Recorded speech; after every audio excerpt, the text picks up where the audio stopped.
guys, it's Anthony. Welcome back to the channel. In today's video, I'm going to answer a question for you. If you have the question, can I sell cars? I'm going to go over with you the 7 things I look for when interviewing a potential car salesperson. I call it the Lucky 7. Number 1, I stole from a dear friend of mine, John Luciano, and he said to me one day, Anthony, I look at it this way. If they're a good person, I can turn them into a great employee. And that's the number 1 thing I look for. The number 1 thing I look for when interviewing a salesperson is that they're a good person. If they're a good person I trust, I can make them a great employee. So that's number 1 of the Lucky 7. Number 2, they have to have a positive attitude. A salesperson has to have a positive attitude to work for me. You actually have to have a positive attitude to be in my life. But as a salesperson, that's a prerequisite. That is mandatory. You must have a positive attitude to be able to work for me as a salesperson, because when the going gets tough, you got to be able to remain positive in order to eventually get through to the other side. Too often do people wait for results to be happy. No. You have to be happy in order to produce the results, right? That's a cart before the horse issue. You can't wait for things to go your way, then be positive and happy. You have to be positive and happy in order for things to go your way. Number 3 on the Lucky 7 when hiring a salesperson, you have to be aggressive.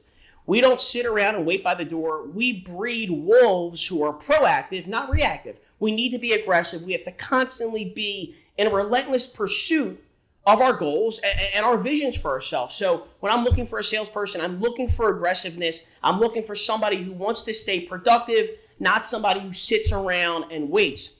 Number 4, the number 4 thing I look for, right? The number 4 thing I look for when hiring a salesperson is open to learning.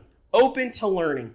Is that salesperson open to learning? Are they moldable? Are they teachable? Are they open to new ideas, even if they conflict with their current ideas or the things that they think they know are the best ways to approach something? You know, too many times we're attached to our ideas or ideologies, but our ideas, they're not really ours. Like we didn't like pick for that idea to come into our head. Like it just did, right? And we said, okay, I think I believe in this. Or maybe it's something over a period of time based on experience or based on, data that we've collected, that we said to ourselves, okay, I think that's right. But we didn't come up with that ultimately. So salespeople that are open to learning, salespeople that are teachable, that's what I look for when hiring a salesperson.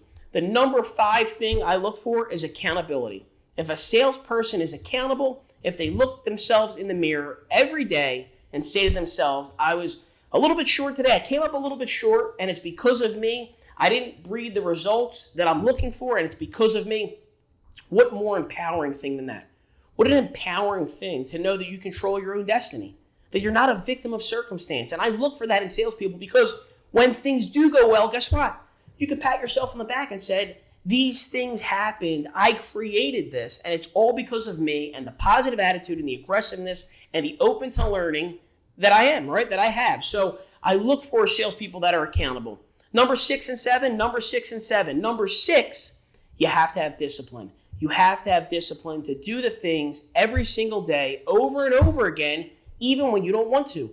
Discipline is way more important than motivation.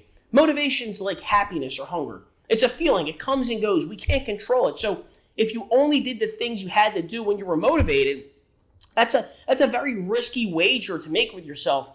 In most cases, you're not going to be motivated. Most days you're not, right? It doesn't matter how bad you want to do it. You have to have the discipline to do it because you've set a law for yourself that you do not break no matter what. Whether you feel like it or not, forget motivation. That's a bunch of bullshit. You have to have the discipline to do the things you have to do every day because you know it's the right thing to do. And number 7, consistency. Can you consistently be disciplined? Not one day, but every day. Can you do the things you have to do day in and day out on a consistent basis? I'd much rather have a salesperson who's consistently giving it their all, even if they're coming up a little short in terms of, the overall store. If they're the middle of the pack kind of guy, but they're giving it their all, middle of the pack kind of girl, that's what I want. I want to know what I can get from them and what I can count on from them. I don't want somebody who's hot and cold. I want somebody who's consistent.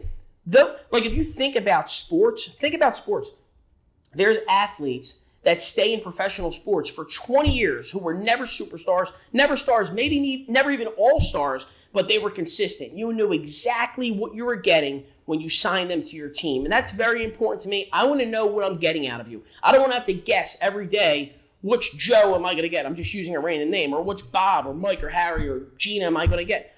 These are all random names. But I got to know, like, what am I going to get every single day? I don't want to have a guessing game. So if you do all of those 7 things, right? If you do all those seven things, if you're a good person, if you have a positive attitude, if you're aggressive, if you're open to learning, if you're accountable, if you're disciplined, and if you're consistent, then you will be very lucky selling cars. Then you're going to get the ball to bounce your way more than if you weren't those 7 things. Hey, my friend, thank you for watching. And if you want to see videos just like this one, please like and subscribe to our channel. We really appreciate the love and support. And don't forget, leave some comments down below. I'm looking forward to all of your interaction and feedback, and I can't wait to bring you more videos just like this one. Thanks again. I'll talk to you soon.